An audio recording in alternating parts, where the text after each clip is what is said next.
Hi, today we're going to talk about probability of mutual events. This is section 11-3. So we're going to start by talking about independent and dependent events.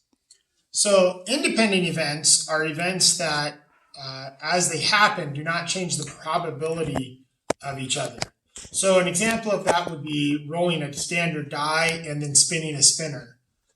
Rolling the die has a probability of 1 in 6 for any given number, and a spinner has a different probability.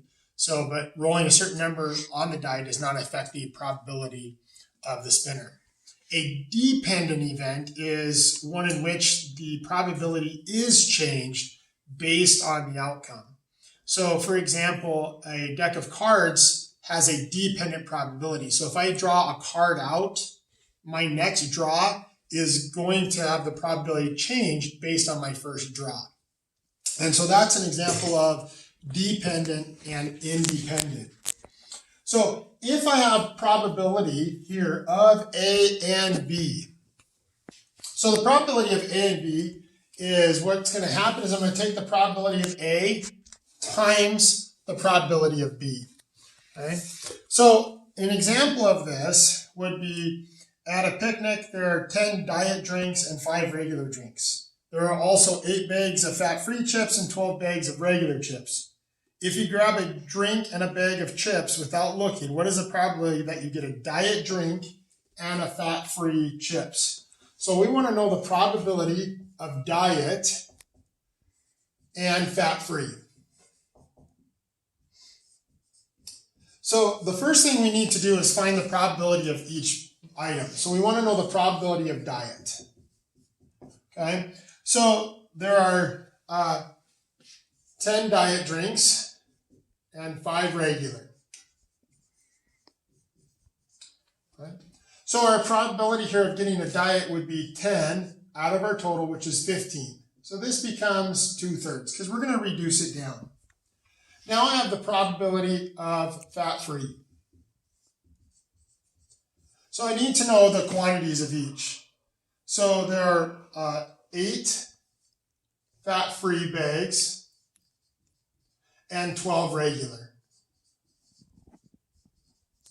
And so here I would have 8 over 20, which reduces down to 2/5. 20. Now, if I have the probability here of diet and fat-free, what I'm going to do is I'm going to multiply the probabilities together. So I'm going to go 2/3 times 2/5, and I'm going to go 2 times 2 is 4, 3 times 5 is 15. So I have a probability of 4/15 there. Being able to get a diet soda and fat-free chips. So we're going to multiply those out. If you're looking inside your book, they don't reduce these beforehand. They leave them in these large quantities and then reduce them later. Now, the next part is we're going to talk about mutually exclusive. So mutually exclusive events are events that have no commonality. So here we talked about and, right? So diet and fat-free. So these are mutually exclusive. They don't have anything in common. So if they have a commonality, we need to take that into account. So now we're going to talk about the probability of the word or. So A or B. So mutually exclusive, they have no commonality. So it would just be the probability of A plus the probability of B. So an example of that would be rolling a 2 or a 3 on a standard dice. Okay, so probability of a 2 or a 3. So the probability of a 2 is 1/6, plus the probability of a 3 is 1/6.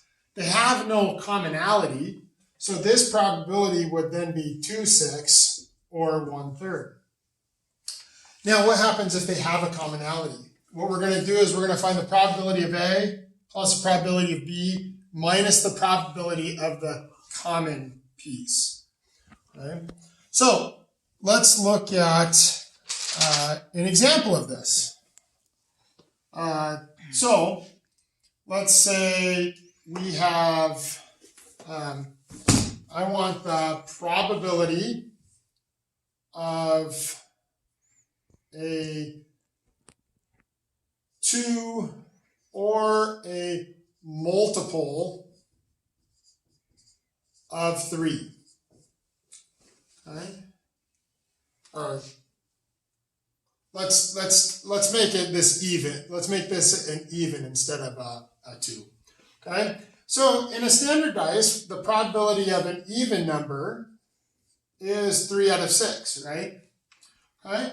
So we have 3 even numbers, 2, 4, 6. The probability of a multiple of 3 is 2 and 6, right? Because we have 3 and 6.